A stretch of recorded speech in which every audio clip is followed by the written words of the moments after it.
أعوذ بالله من الشيطان الرجيم. بسم الله الرحمن الرحيم. يا أيها الذين آمنوا لا تأكلوا الربا أضعافا مضاعفة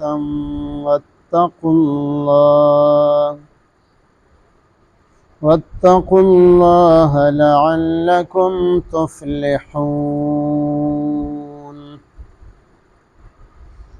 واتقوا النار التي أعدت للكافرين.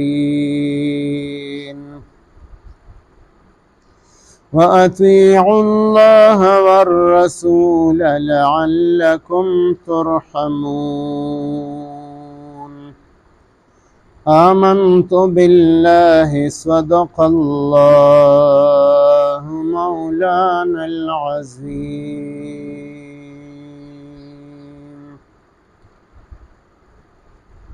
سورة آل عمران سلورم پارا آیات نمبر 130 131 132.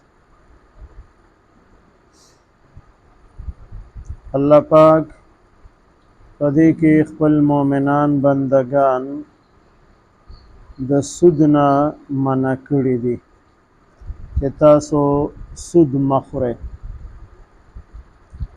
او سره د سود یو شکل ذکر کړی دی، اضعافا مضاعفتن، دوچن کړی شوی. په عربو کې د سود متعلق دا دستور او طریقه وه چې چا به یو کس له په نیټه باندې پیسې ورکړي، قرض به یې ورکو او هغې سره به یې فکس شرح مقرر کړله چې دې پسې به ماله دومره سود راکې. نو چې کله به هغه نیټه راغله او هغه کس به د هغه پیسو ورکولو طاقت نه لرو، نو د پیسو ورکوونکي به ورته ووایي چې نیټه به زیاته کړو، خو دا کم موجوده سود چې دی نو دا به په اصل سرمایه کې شامل کو. مثلا 100 روپۍ به ورله قرض ورکړی وي او ورته به ویلي چې میاشت پس به ماله په دې پسې 20 روپۍ سود راکې، او میاشت به راغله دا 120 روپۍ د واپس کولی نه شوې، نو اوس به ورته د پیسو مالک ووایي چې دا 120 به اصل مال شي، اوس به په دې باندې سود لګي. نو دې ته ویلی شي اضعافا مضاعفتن. نو که هر اعتبار سره سود وي نو دا ناروا او حرام دی. او د سود تعریف دا دی چې یو انسان خپل مال په خپل اختیار باندې چاله ورکي او په هغې باندې فکس شرح ورسره مقرر کړي چې ماله به د ورځې دومره پیسې راکې په دې پسې، یا هفته پس به په دې پسې دومره پیسې راکې، یا به میاشت پس دومره پیسې راکې، یا به کال پس دومره پیسې راکې. نو دې ته سود ویلی شي. او سود دومره لوی جرم دی چې قرآن مجید کې په سوره بقره کې په دې باندې چې کوم سخت وعید ذکر دی، نو داسې په بل یو جرم باندې او په بل یو ګناه باندې نه دی ذکر شوی. هلته سوره بقره کې الله پاک فرمایي فإن لم تفعلوا فأذنوا بحرب من الله ورسوله. که تاسو د سود نه منع کیږئ نه، نو تاسو دپاره د الله پاک د طرف نه او د الله پاک د رسول صلی الله علیه وسلم د طرف نه د جنگ اعلان دی. د الله سره او د الله د رسول سره جنگ ته تیار شي.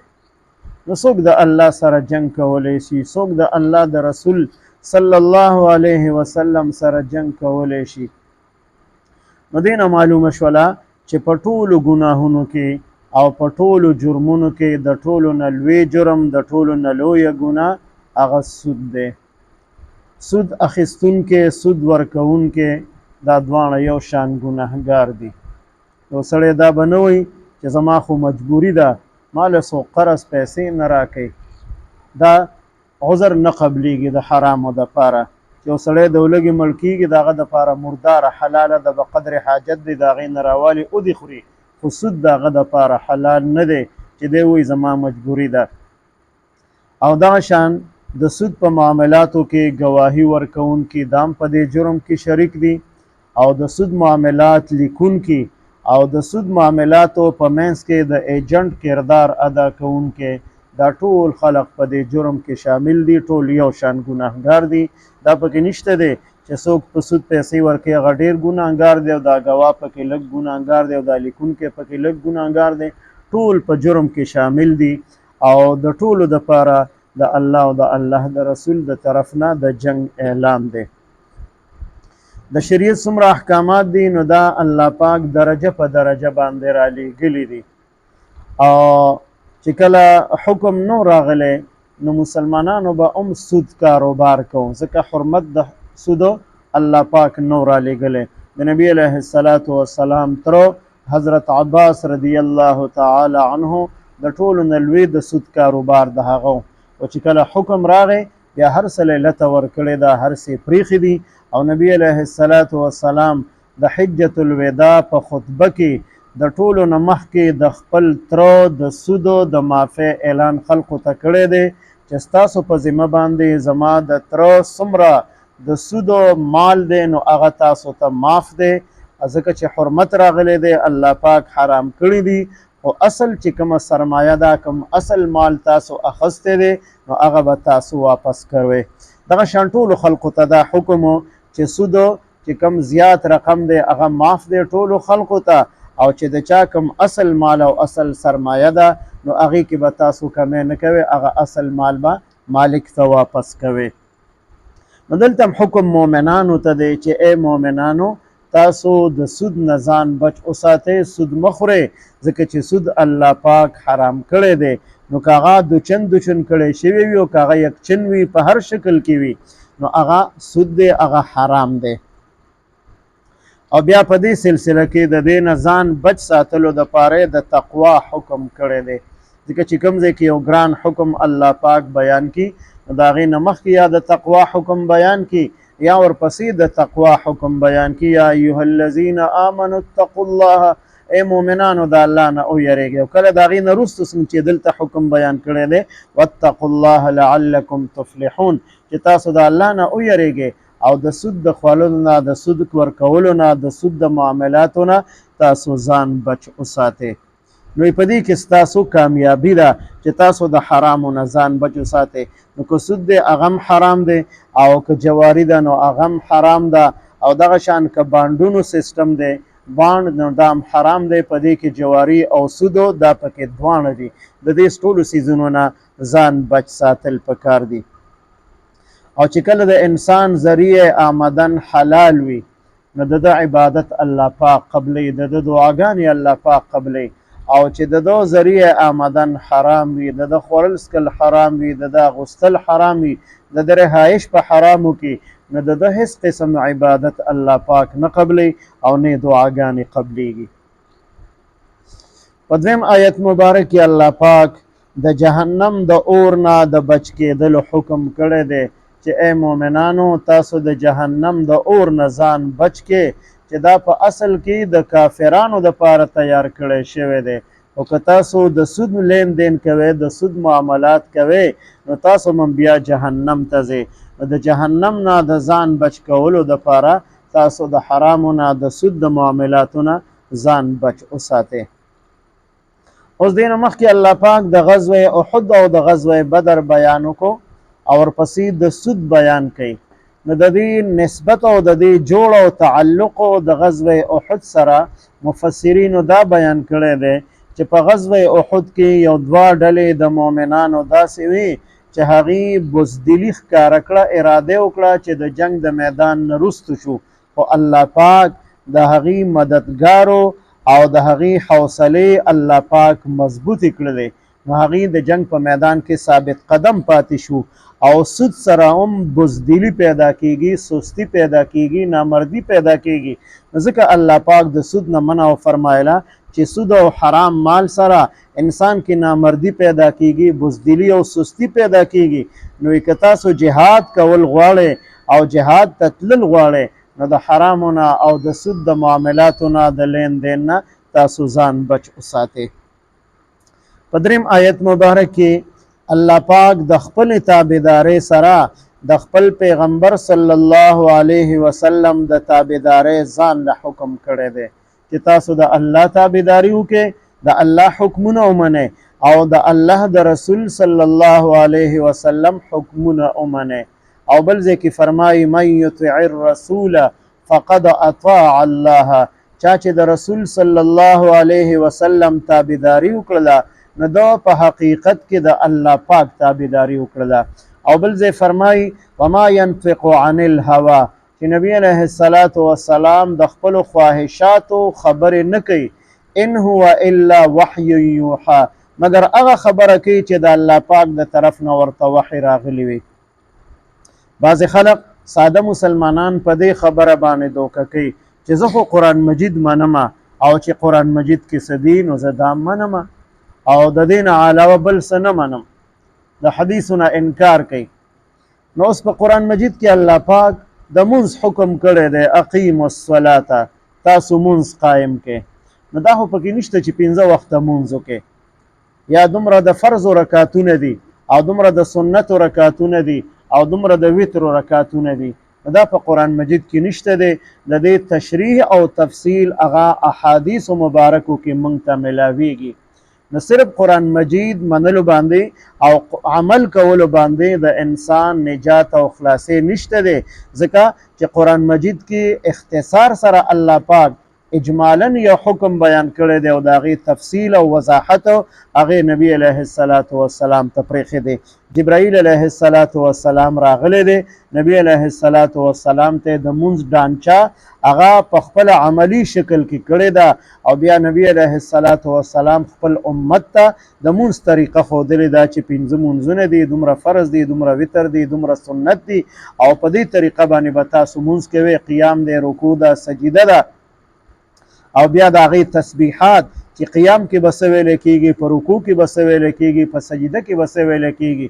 که قرآن مجید نه رکوع کول ثابت دي، سجده کول ثابت دي، لیکن تسبیحات چې دا کم مونږ وایو دا اشارتا د قرآن مجید نه ثابت دي.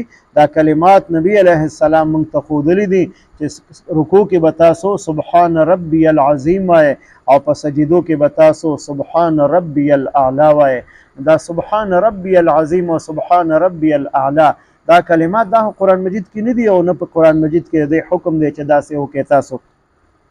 خو د مونځ او د رکوع سجدې او د قیام ثبوت هغه د قرآن مجید نشته دی او تفصیل او تشریح هغه د احادیث مبارکو نه معلومیږي. دغه شان قرآن مجید کې د زکات حکم دی، وآتوا الزکاه، زکات ورکړئ. نو د دې نصاب به څومره او په څومره شرع باندې به زکات ورکولی شي دا ټولې خبرې په احادیثو مبارکو کې شته دی. د زکات نصاب دا په قرآن مجید کې نشته دی، نو د زکات شرع چې څومره زکات به ورکړي دا په قرآن مجید کې نشته دی. نو که یو کس وایي زه قرآن مجید منم او احادیث مبارک نه منم نو دی مسلمان نه دی، دی په خپلم ګمراه دی او د خلقم د ګمراه کولو کوشش کوي. نو د الله تابعداري چې څنګه فرض ده او لازم ده، دغه شان د الله د رسول صلی الله علیه وسلم تابعداري دا فرض او لازم ده. نو که تاسو د الله او د الله د رسول تابعداري وکړله نو په تاسو باندې به د الله پاک رحم وشي، د الله رحمت به په تاسو باندې نازل شي. د الله تابعداري او د الله د رسول تابعداري دواړه ذکر کړی ده چې که تاسو د الله پاک د رحمت او د رحم ځان اهل او مستحق جوړول غواړئ نو په هر حال کې د الله تابعداري او د الله د رسول تابعداري وکړئ. یا ایها الذین آمنوا اے مؤمنانو لا تأکلوا الربا، تاسو مخوره سودو. نو مطلق سود حرام دی. اضعافا دوچن، مضاعفتن دوچن کړی شوی. نو که دوچن در دوچن وي او که یکچن وي به هر حال سود دا حرام دی، که لږ وي هم حرام دی او که ډیر وي هم حرام دی.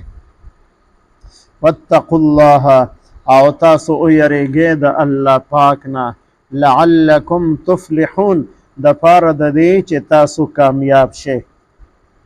بعضې خلق هغه وي ما سره پیسې نشته سودا نشم اخیستلی، نو چاته ووایي ماله سودا واخله په بازار کې او په هغې پسې هغه بیا نوره اضافه ولګوي. نو بعضې خلق په دې باندې دوکه کېږي چېرې دا څیز خو ما په قسطونو باندې واخیسته نو دا به جایز وي. نو دا جایز نه دی، ځکه دغه کس ستا په ځای باندې پیسې ورکړی دی، قرض حسنه یې ورکړه، په قرض باندې اضافه اخیستل دا سود دی، دا حرام دی. نو د هغې جایز طریقه دا ده چې کوم یو کس سیز اخلي نو دی به په خپل ملکیت کې بیا واخلي. لکه دکاندار دی د ځان له سیز اخیستی نو په قسطونو یې ورکوي، جایز دی، په زیاته پیسو باندې ورکوي. په دغه صورت چې ماله فلانی سیز واخله نو پیسې هغه ورکړي او دته اضافه ولګي چې ته ماله دومره پیسې راکړې په قسطونو کې دته، نو دا ناروا او حرام دي، دا هم په سود کې دي. تر څو پورې چې دغه لومبني کس دا سیز خپل ملکیت کې نه دی اخیستی، خپل قبضه کې نه دی راوستی، نو تر هغې پورې دی دا چاله په قسطونو باندې نشي ورکولی، دا به په سود کې راځي، دا به ناروا او حرام دي. واتقوا النار التي او تاسو ځان بچ کې د هغه اور نه چې هغه د جهنم اور دی، اعدت للکافرین تیار کړی شوی دی د کافرانو دپاره. واطیعوا الله او تابعداري وکړئ د الله پاک، والرسول او تابعداري وکړئ د رسول علیه السلام، لعلکم ترحمون دپاره دی چې په تاسو باندې رحم وکړی شي. یا ایها الذین آمنوا ای مؤمنانو لا تأکلوا الربا تاسو مخورئ سود اضعافا دوچن مضاعفتن دوچن کړی شوی. واتقوا الله تاسو ویریږئ د الله پاک نه او د سود نه او د هر قسم حرامو نه ځان بچ وساتئ، لعلکم تفلحون دپاره دی چې تاسو کامیاب شئ. واتقوا النار التي او تاسو ځان بچ کې د هغې اور نه اعدت للکافرین چې تیار کړی شوی دی د کافرانو دپاره.